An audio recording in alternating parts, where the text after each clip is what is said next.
Start now. All right. Hello, my name is Mason. Welcome to the Mason Mays Experience, and here's my guest, Alex Tristan. And first, we'll just ask you to introduce yourself and our connection.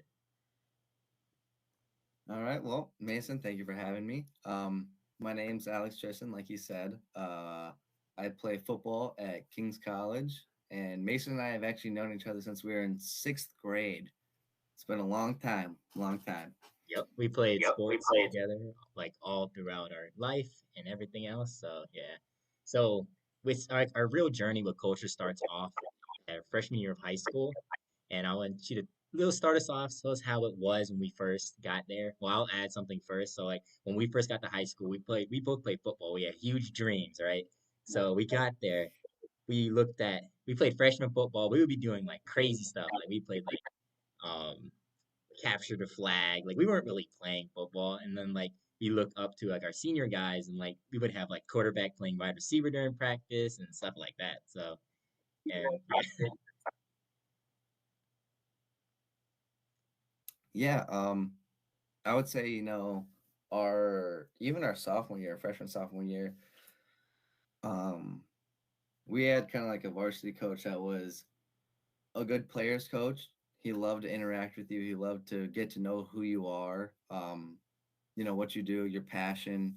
Uh, he cared about really like getting to know you more as like a friend. Um, but when that aspect came to turn it on, we got practice, we got games, we got film, like anything that like flair wasn't really there. So we didn't have a good you know football coach. We had a really good players coach. We didn't have a coach that could get the team together, rile us up, put us in a position to win, which no fault to him. He's a great guy. I love him to death. I hope he's doing well, but he just wasn't the best coach for football. Like I said, he was a really good players coach, did not know the X's and Wells as well as he should have. yeah. So like when we got into high school or like when and during that time period, like before we got a new coach later on, there wasn't like a sense of culture. Like we it was kind of like everyone was okay. Like we were like a losing team for a long time. So it's like everyone was okay with it. So it's like we went like lived during the off season. We would get to practice. Like if we lost the game, it was okay. There was no like accountability and it was just like kind of like a free for all. Like we were just going to play football. We weren't really there to like we were just there to like have fun, but like everyone knows like winning losing is not very fun. So I was ask you a question here. So explain your viewpoint on the organizational culture when we entered high school versus when we left. So when we left high school, we actually our senior like or before our junior year, we got a new coach from a winning team. So with him brought us like a culture that was used to winning. So like and it was a culture shock to a lot of our teams. So like we had like a lot of people quit. We dressed like 30 kids on our varsity football team our senior year, which is like crazy and unheard in 6A football. And like, Very low. yeah, we would have, but like it was a culture shock for sure. But I want to hear your viewpoints of it. Yeah. Like I said, our first coach, our first 2 years was a very big players coach. He, like I said, he wanted to know about who you are, and that's what he really cared about. Whereas, our junior senior year, it was complete 180. Um, in my opinion, from my experience, our coach, our junior senior, he taught me how to truly play football. He taught me the true X's and O's. He taught me how to study film, what to look for. I'm a safety here, so like in high school, that was my specialty. He taught me, receiver tendencies, online tendencies, reading runner pass, stuff like the true dynamics of the game, which I respect him so much for. But he was not the best players coach, which is Yeah, very ironic considering we went from one guy who he's all about the players, and now we're at a guy that he's all about, like you said, he brought that winning culture in, which we needed, but we had never had someone teach us about one culture and two what like winning really is, like what yeah, like what playing actual football is. We all played really backyard football. It was you're with a group of guys that are really good friends with each other. You just go out there and play football. Whereas a true culture, you're playing for each other. You're not playing for yourself. You don't care about, I don't want to have 200 passing yards a game. I don't care if I have 100 rushing yards. I don't care if I have 3 touchdowns. I care about, dang, this guy's putting in the work. He's grinding for me. Yeah. I can't let him down. That was an aspect that I think we missed, and that we didn't get a good conversion um, going from our sophomore to junior year and then our junior to senior year. I think it was just kind of a disconnect because we were never really taught what it's supposed to be like. Hmm. And like culture is like defined as like the societal norms like that embody a place, right? So like when we during that time, like I feel like we really learned to work hard. Like we all thought we were working hard, but then like Mm-hmm. come in like every like even in the off season, like even if you were playing another sport, like I remember going to track practice and like he would make our green days at that time after everyone's practice at like 6:30. So like we would go practice on our like spring sport, we would go straight there, right? And we go straight to football. Like that's just the way it was.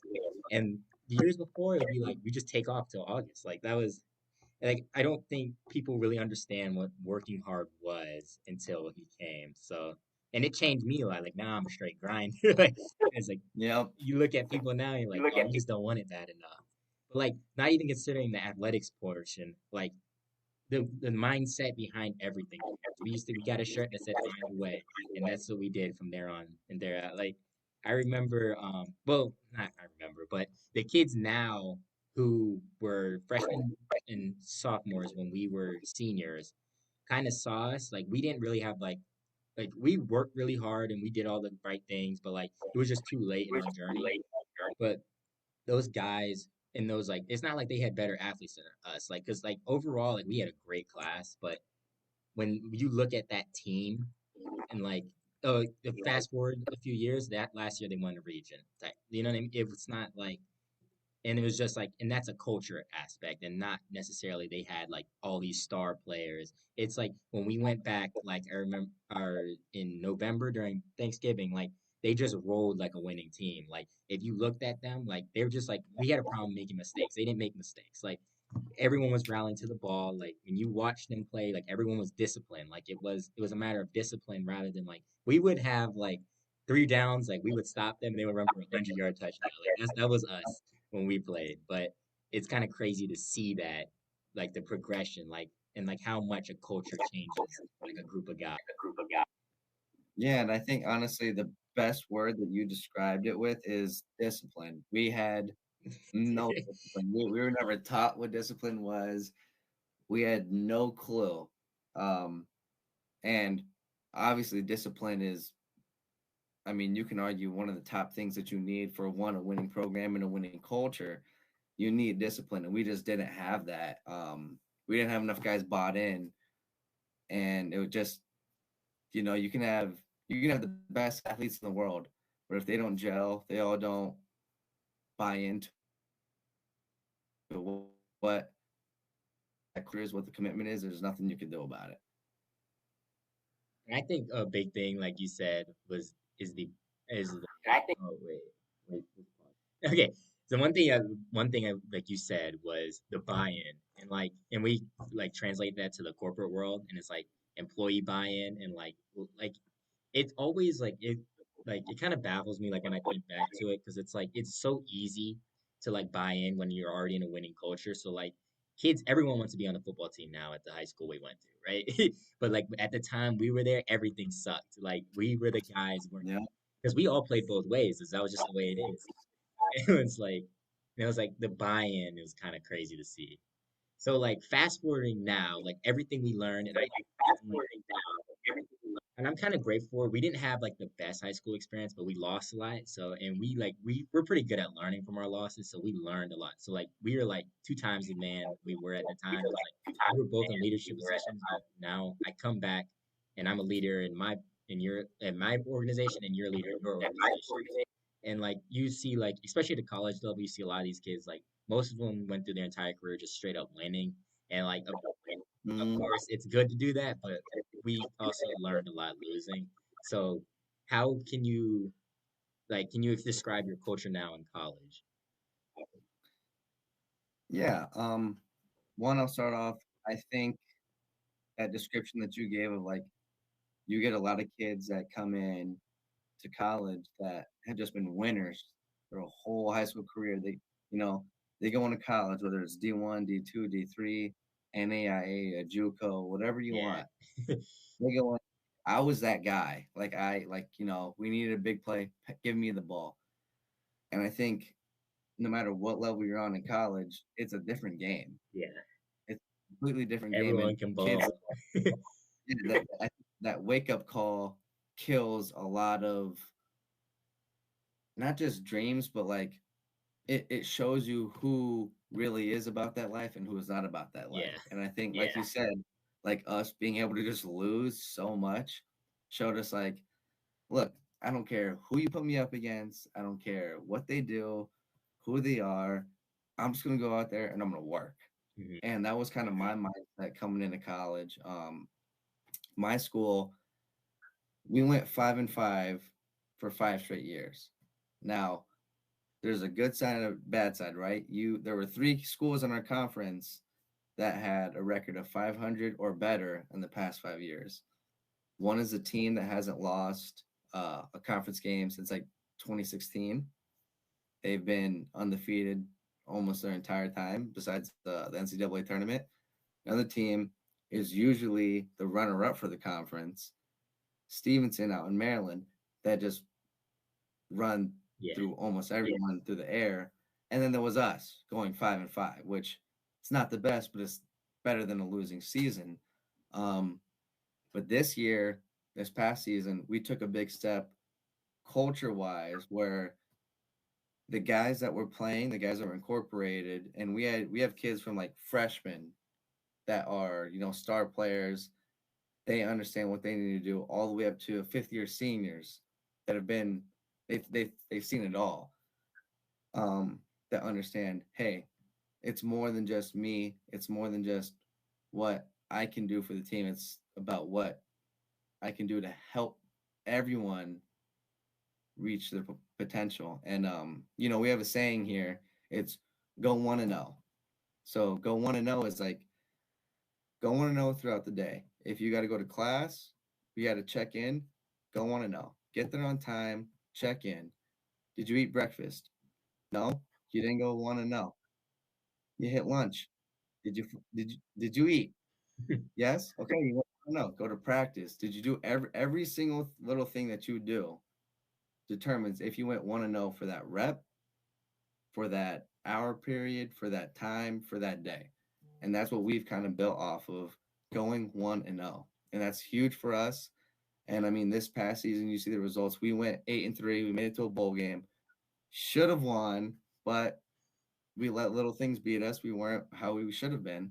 Um, that culture of just doing the little things right, those little things begin to stack.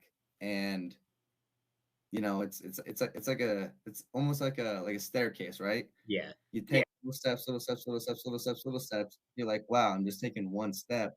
And then once you look behind you, you're like, oh my gosh, like I've gone so far, rather than just trying to get to the top immediately. And that was like the biggest wake up call for all of us. And honestly, I can't wait for this next season because we have a bunch of returners and like we're all so bought in. It's going to be very interesting. It's going to be Badass, very man. yeah. It's like you're building a house. I always say it snowballs, and like when you like, that's like I say, Mhm. I just start my day winning, right? Like I wake up, do this, and like it snowballs down throughout the day. And it's like I always say, like you live in like a 3 foot world, and like when you're in the moment, because like we used to say in football, like in high school, it's like a football game isn't won at the end. It's like it's you win play by play, or like you Mhm. win in small increments, and you need to win the small battles before you win the entire battle. If that makes sense. So I think that's a great Yep. distinction because like that's kind of what we did too. So we came my freshman through sophomore year. We had a different coach. We got a new coach from a winning culture, like a D2 champion, like multiple years. And from day one, it started as something new. Like we were going to getting the practice on time. It was the little things, like getting to practice on time, going to study hall, doing the little things right, going to rehab. looking like making sure when we got to practice, we were looking as a team. So like last year, we would just wear whatever we want to. On Monday, we're wearing black, or we're wearing white, and we're wearing black, and then we're wearing yellow, and then green and gray. So Look like like a unit. Yes, yeah, sir. yeah. So like we look like a team, right? And this Hmm. year, like I kind of stepped. I was like I'm in in that leadership position, so like I always led from the front. So like if we're doing something, like I always have to be right. Like I know you understand that too. It's like people are looking after you because like I don't think a lot of my teammates realize that like I'm like not super good at track, but like I'm that guy. So like if a freshman, if you need something, ask me. Like I make the decision. Like I'm always on time. I'm checking my watch, doing shit correctly. So like that's like, and that's what it is. Because like your junior guys, like of course your leader, like your big guy, the CEO, like you know your head coach, tells you how things are supposed to look, how they're supposed to, and like they hold people accountable. But like all your junior guys are the guys who really make your culture and make your program because they make things happen. And then with that is like their junior Yep. guys and their subordinates, that everyone holds each other accountable. Like that's the biggest trait we've been talking about is the accountability. So it's like if someone's not doing something, everyone's gonna be like, yo, you need to fix this, fix that. And like when everyone's accountable, it's like beautiful things can happen. We look like it when we roll up to meets, we look like a team and we roll like a team. We roll as one, right? So I think that's just the best part. Yeah, honestly, I love that you use the word accountability because it's just such a perfect word. Like it's being accountable, obviously holding yourself accountable, holding your teammates accountable is also the biggest thing.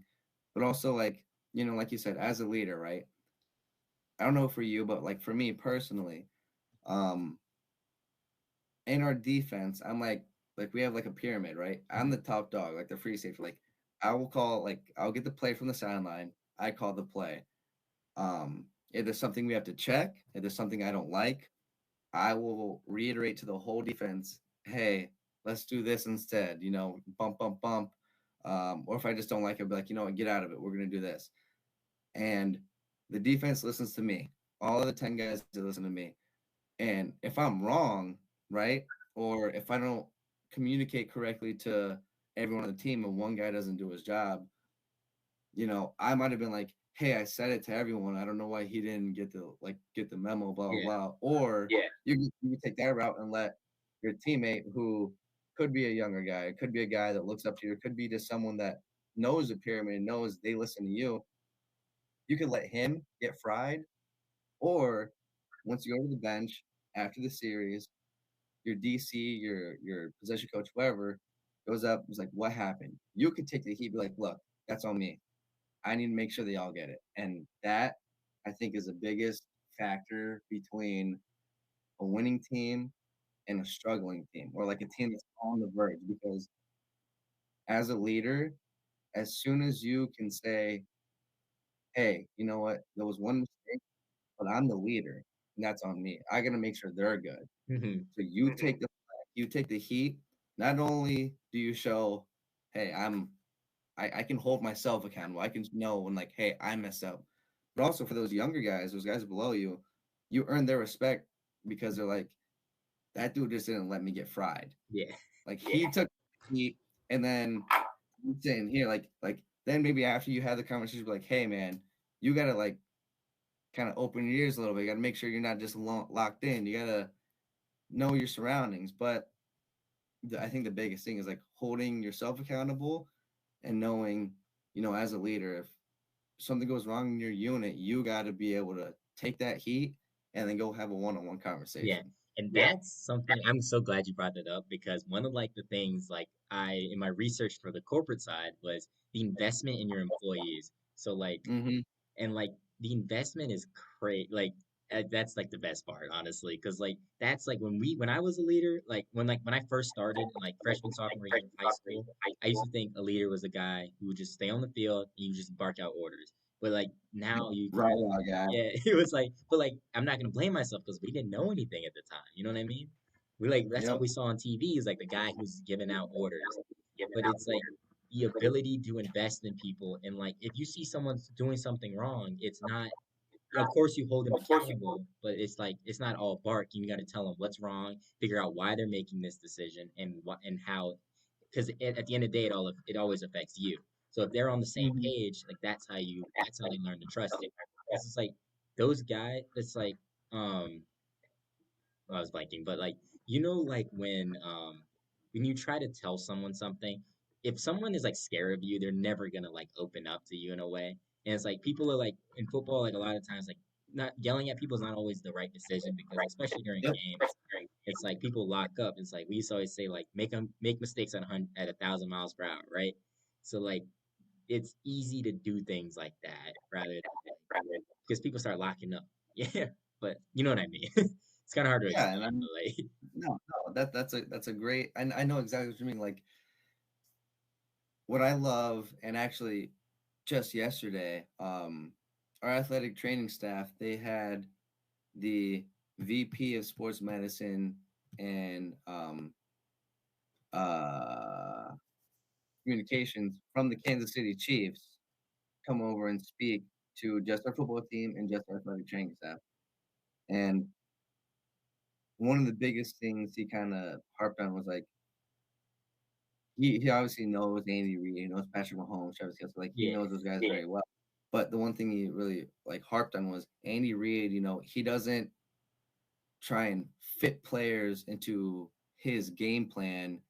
He organizes and orchestrates his game plan around the players he has, right? So if you have a player that they need that tough love. They need you to kind of dig in on them and get them going.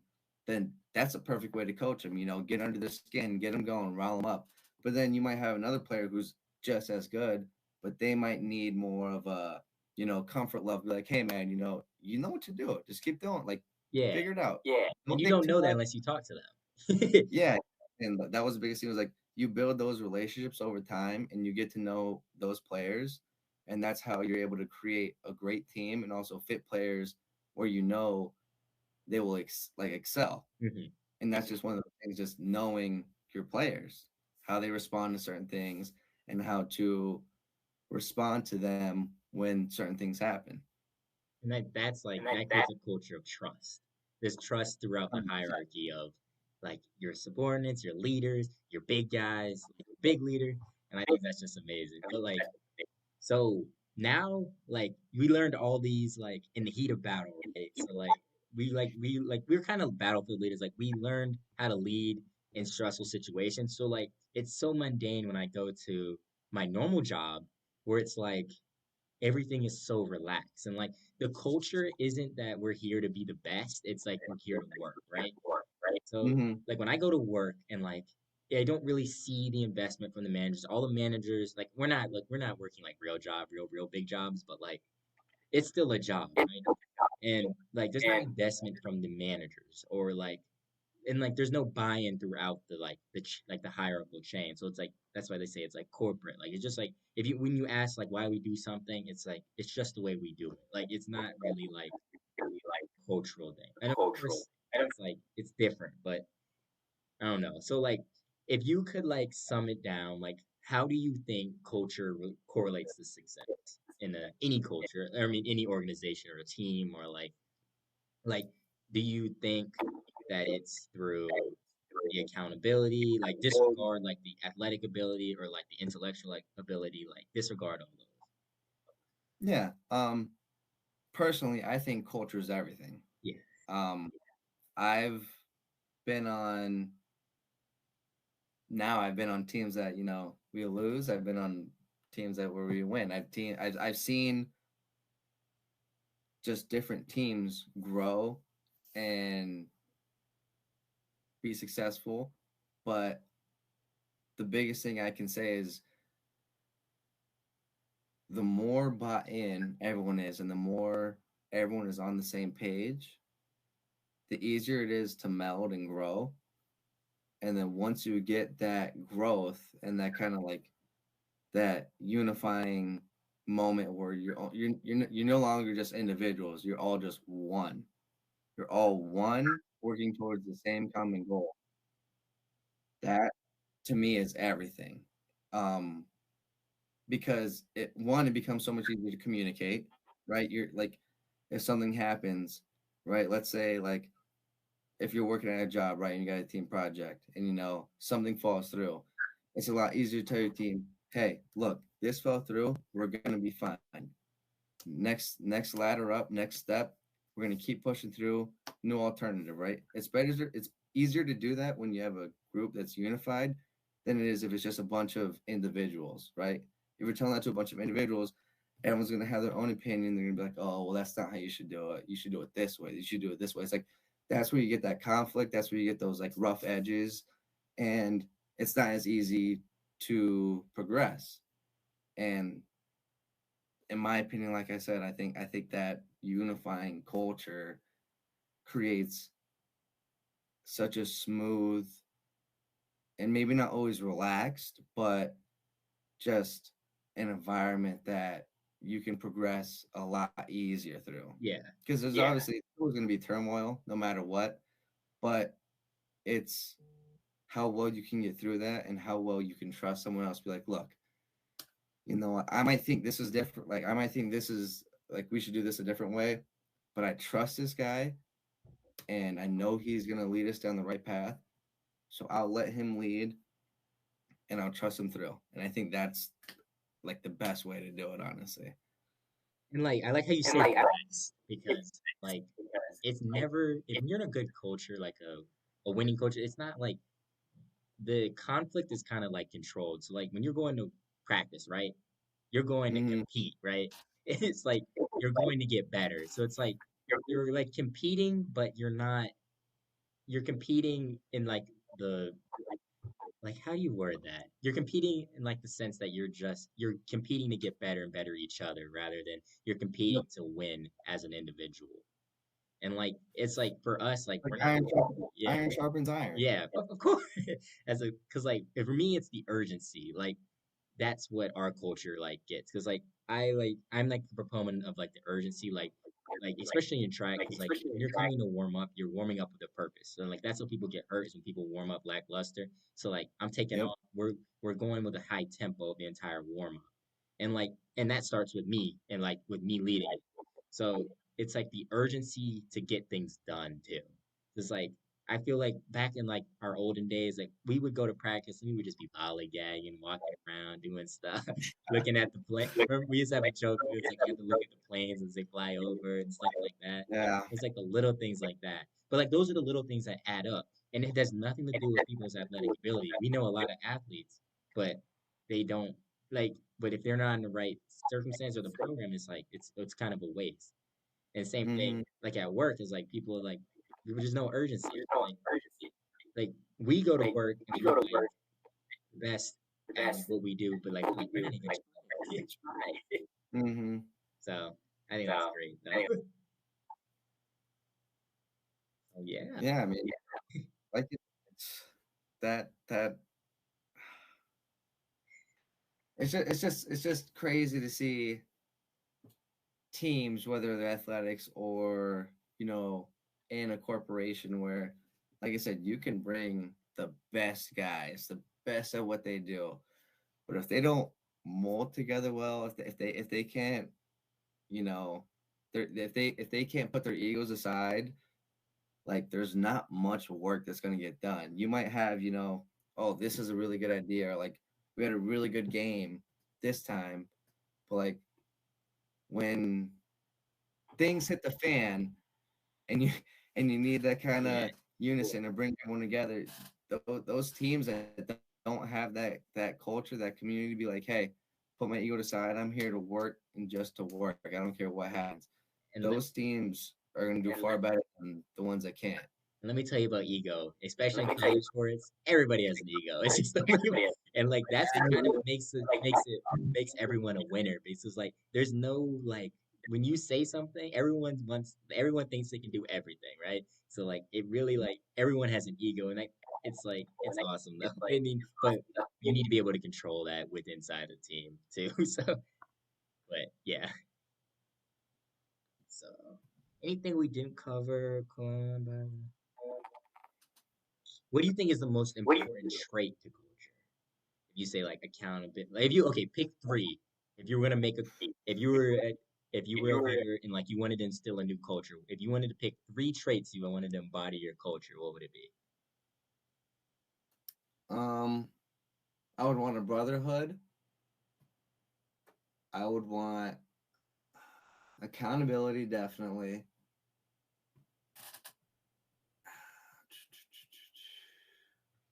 And I would want like an FU mentality. So a center like a group centered focus. That makes or wait, FU and to who? Like The a outside? like when I say like an FU mentality, like when you go to work and you go to like work, like you're going to practice, you're going to lift, you're going to if you got yoga, whatever, like film, whatever you have, you're doing everything to the best of your abilities, but you're also doing because you're like, I don't care. Like when it comes game time, I don't care who you are. I don't care what you've done in the past. I don't care what you've done yesterday. I'm here to kick your butt. I'm here Yes. to show you. I don't like being fearless is probably the single most just fantastic trait you can have. I mean, as an athletic team, but also just like as a team, like not caring who your competition is, because any team, no matter what, can be beaten on any day. Yeah. And the teams that often lose to those powerhouses are teams that come in scared. So if you could just have that FU mentality, I don't care who you are, what you've done, anything. I Just know be like, exactly what you I'm mean. here to work. So That's kind of like what I would hope to have. yeah, I know exactly what you mean because like it's like not like F you, but like when you look at like an opponent, you're like instead of thinking like, oh, we can never beat them, it's like we're thinking how we can beat them. And like of course you're Mm-hmm. respecting everyone, but you're also putting a whole bunch of trust in yourselves to be able to do that. I mean, there's like, you're Mm-hmm. not going to beat those teams without a whole bunch of hard work and being perfect in every aspect of the game, but you always think that you can win no matter what. So there's always a chance that you can do it. So like when you're in the I film room, you're looking for like these all this team's good, but we're better and we can beat them. Because like we used to say like the only people that can beat us is us. So then like mm, it's like we when we're making mistakes, that's the only time we're I should have said it better. So this is what I'll say: losing. a mentality of respect everyone but fear no one. Yeah, I like That's how I try to put that. That's a better description of like what you were saying. What I'm envisioning. Respect everyone because you always respect your opponent. You never downplay anyone you play, whether they're 0-50 that. or 50 and 0, doesn't matter. But you fear no one. Yeah. That's a that's yeah, that's the Because better explanation. with especially with losing teams, we you'd always have to be careful Yep, because we were like a person with nothing to lose is always the most dangerous, right? So it's like, always, and then when you're the always. best team, you're always getting everyone else's best game, right? So You're being chased yeah, you're being chased, and every it's like game. that if you are in a if you're a big company, if you're a team, or if you're like even like I mean those are the only If times you're I'm the gonna top say. dog, they're chasing you no Oh matter yeah, for what sure. environment you're in. And another thing about culture is we didn't realize at the time, but how it enables like longevity, right? So like at the time we looked at other teams and like they were good. All the good teams were always good because they're always getting guys into the program that made them good. So they see the way their leaders are doing things and they see how things are done. And then those kids grew up and do the exact same thing and teach it to the next generation and Mm-hmm. hopefully improve on it. So that's like how we like most of the teams that were good when we played are still good, right? And most of like companies that are good now are always been good, right? The only things that can really stop them is like was themselves or like unethical decisions, doing bad stuff, right? So stuff like they were beating themselves rather than other people beating them. And I feel like that's the biggest thing about a culture is like it established the norms that are vital to the success of that company. And everyone, you like you said, they buy into it, and everyone is coming in to like to do that every day, in a sense. Mm-hmm. And like, It that legacy. yeah, It's a legacy gets passed on, and that's how you create those because you're legacies. not just fighting for you right now, you're fighting for everyone before you, for the people after you. So it's like it creates it's just the longevity aspect is all. because like we see it now, like it sucks for us. I mean, it doesn't suck for us, but like you still like you still get that feeling like it should have been us. But like you go back and Mhm. see all the guys winning, having living the high school dream that we wanted, but like kind of like that. Like I remember our last game, it was like you guys were the first steps to something great, and like at least we didn't like it wasn't for nothing for us. Yeah, we're the stepping stone, Yeah, which is be the stepping stone, but it's also someone's got to be the stepping yeah. stone. So, And like when you're coming into a culture, like what people don't really like understand what good cultures look like. Most people think, oh, that place is high paced, or like, but once you're inside of those, it's just like it's just business as normal. Like no one, you don't really get tired doing like when you're held accountable because like it's just like that's just the way things are done. And it's like, but that's what separates winning and losing cultures. So it's like, you know, and I think it's a great discussion, man. But we get like yeah, not on camera, but we'd be like no stuttering, nothing, and we just be talking like nothing I said we could chat about this for hours, for man. sure. And like, but like that's why like I'm so like that's why I switched my thing because like I realized like I was like one thing I'm good at is being a leader, and I was like on a good Mhm. team everyone's a leader, and like that's how I want to be. So it like I like what's it called? Like I hope like when we're all older, right? I always feel like we have like just a huge advantage over all the normal people.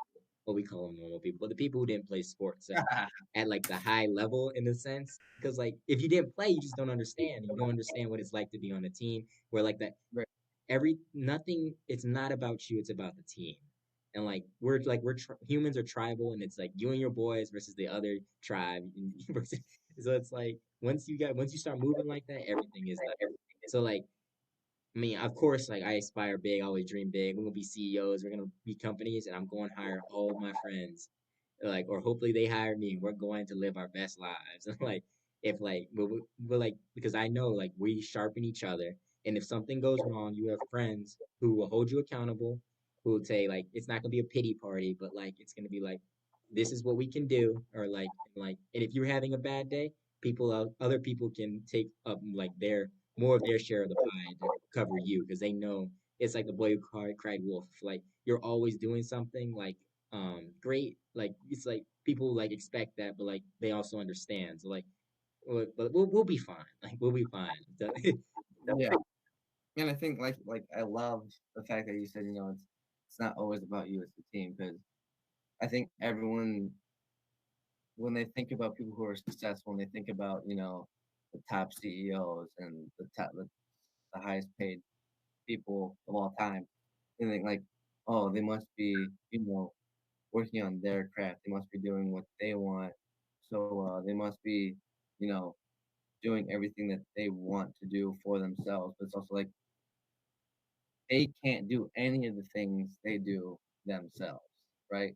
Now, not saying every business leader, every CEO is super ethical, Yeah, but every manager, everyone at points they understand they need their team to succeed, and that's what it's all about. It's not bringing yourself up; it's bringing everyone up with you. hmm So I have one last question. So wait, did I just forget it? Okay, wait, no, I did. I did. So if you have one like piece of advice to like those young guys who are trying to instill a culture in their team or like are trying to be better, being a better leader, or what would you say to them?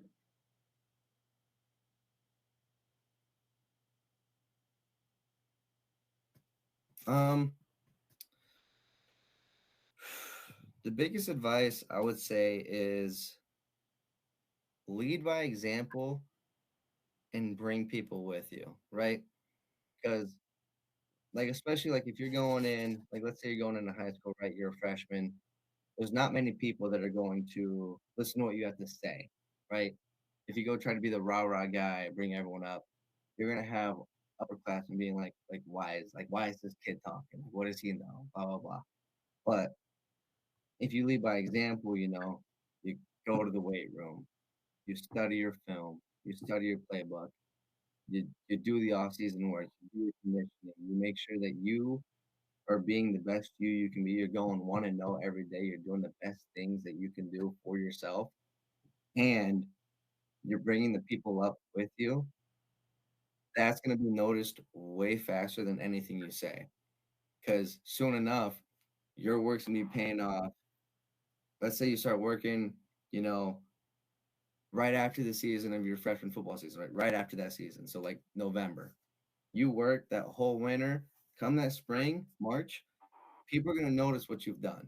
And if you're bringing people up with you, people are going to notice what they've done.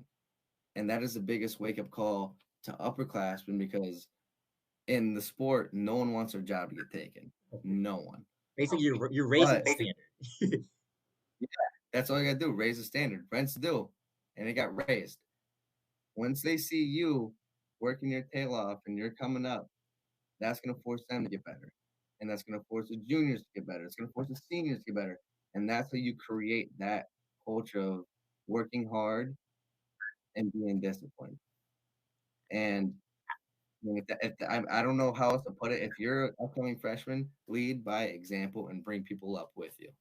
I love that. I love the lead by example. One thing I would add though is shit is going to hit the fan. I don't like every Oh, nothing is always. gonna go and I would like I would or like I would suggest that you really watch your emotional stability and how you are like perceived, because like either getting too happy, getting too sad is like most of the time when you're a leader, people are looking at you, especially like when you like say we're playing the best team in the conference next week. You can't show that in a sense. Like you can't show that you're scared. You're sitting there thinking, because if you're sitting there thinking, looking around like, damn, we're gonna lose, like everyone's gonna be like that. But if you're sitting there like you're like being optimistic, you're like, well, maybe. So like kind of like watch your emotions and like know how they affect other people, I would say. But everything And you know else what? is beautiful. I've got a great equation that goes hand in hand with what you said. You might have heard it. It's called E plus R equals O. So your E is your event, right? Your O is your outcome. You can never control the event that happens, right? Whatever happens, happens. There's not much you can do about it, but you can alter the outcome, right? Hmm. The way you do that is with your R. That's your response. Your E plus R equals your O. Whatever outcome that you wish to have out of this event, it all depends on your response. So if you, let's say you're playing one of the top teams in the state, you want your outcome, you want to win. You want to show people that you guys are real. You want to put your team on the map. All that matters is how you respond. Because if you want that outcome, but you sit there the whole time saying, "Oh, dude, I don't know, this team's Yeah. really good. We might just have to call for the next one." That response is going to lead you to getting blown out by 50. But if you go in saying, "I'm going to work my tail off. I'm doing the most studying I've ever done. I'm working anything I can to get better," that response will lead you so much closer to that outcome. You might not get there, but you'll be so much closer than if you just laid down. And I love that because what's it called? Control the controllable. When you have a whole Yep. bunch of people controlling the controllable, you have a whole bunch of bad dudes, right? And Yeah, you like do. and like that's just beautiful. And that's what makes a culture. Is like everyone controlling their controllable. Because when we look at all like the positive connotations of a good culture, we're looking at like a team who is disciplined. And when you're disciplined, you're controlling everything that you can, right? When you're accountable, you're controlling everything that you can. You're not looking at the, it's like the saying, like the person who likes to walk will walk. I completely butchered it, but you know what I mean. Person who likes to walk will walk farther than the person who is trying to get to the destination. And it's like, Mhm. I feel like cultures like really embody like the process and like really loving the process. And when you love the process, it's like, it's like business is beautiful. It's like Embrace the it's like grind, baby. yeah, you embrace everything. So, but yeah, I think we're on 44 minutes. Dude, we're gonna have to go on Joe Rogan next weekend, man. That'd be quite the Dude, experience. that's what I always say. We have what, like 20 years to do something cool until we can be on Joe Rogan Gotta figure it Experience. out. Jim Haynes and Goggins. Dude, I literally just read Goggins' book, or I finished. Can't I read them backwards, but Can't Hurt Me is like one of the best books I've ever read. Like I I don't just even like, ordered it. I dude. just ordered. Dude, you want to start? Wait, dude, tell me, dude. I swear, like that was like the best book I've read. I'm gonna start punching holes in my walls. Yeah, dude, it's awesome. So it's like when you watch it, I mean, when you read it, it's like, man, I can't put this down. It's like it's so gritty too, because like we know, like I mean, people always like say all this motivational stuff, but it's never like it's never that fun. You know what I mean? Yeah, That's why like I really like enjoyed track because I really got to like hone my mind because I knew 3 times a week I was going to encounter the quitting mind, right? Because we know we're gonna go to the edge 3 times a week. So I always got to like try out like really answer the questions like why I couldn't quit. And I became a bad man like that. But like people are like, oh, you don't get tired. It's like, nah, it's because I understand myself more than I don't get yep. tired. Like it's I'm telling you, it's a great book. You'll love it. And then you got to read Never Finish because the hardest thing about Never Finish is about like sustaining it and like doing stuff without a purpose, right? So like it's easy to grind with a purpose, but like always staying ready and like just like you're never finished, you never complacent in a way. And like I feel like that's like I've been kind Stay of hard, baby. yeah, it's like I feel that now because it's like people like see like the fruits of like all your labor, but then they're like tell you how great you are and how good, but like it's like that shit doesn't matter, and it's like you still gotta like you still have to have like I think kind of having an ego is important because like if you don't have an ego, you're like you know how it is. You got to be a little cocky, you know what I mean? But like people like, Yeah, but like it's dangerous when you get complacent and you think you made it, right? Because then you stop being that person that made you like that. So, but yeah. The it's worst awesome. thing you can ever Hey, we gotta bring Goggins on too, man. He gonna have our goofy selves running up the sidewalk, man, doing push-ups. do.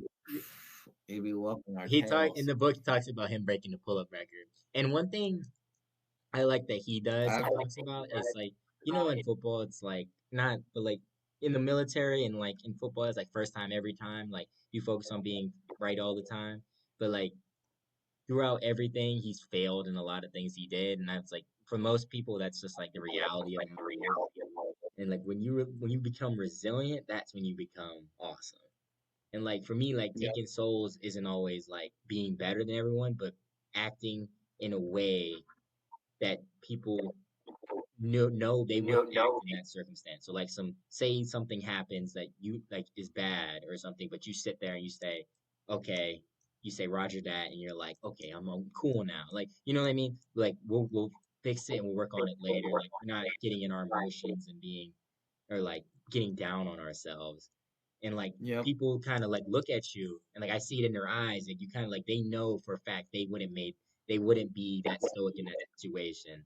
Cause like like that's for me what taking souls is like more than just like for like just like beating people in a race or like beating football teams, you know what I mean? Because like in high yeah, school our coach used to tell us like a coach told him like how did you make those guys fight for so long even though we were getting the shit kicked out of us, right? Because like we got beat a lot, but we always fought to the end. always fighting, baby. Hey, man, that's a cooler story in my opinion because we were like a bad group of dudes because like it wasn't Mhm. like it was just never over, and like that was like the more like that's why I respect all the people. Like I don't always like what's it called?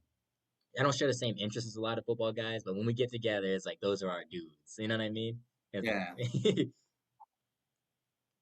I mean we're not even talking about what we're supposed to be talking about, but you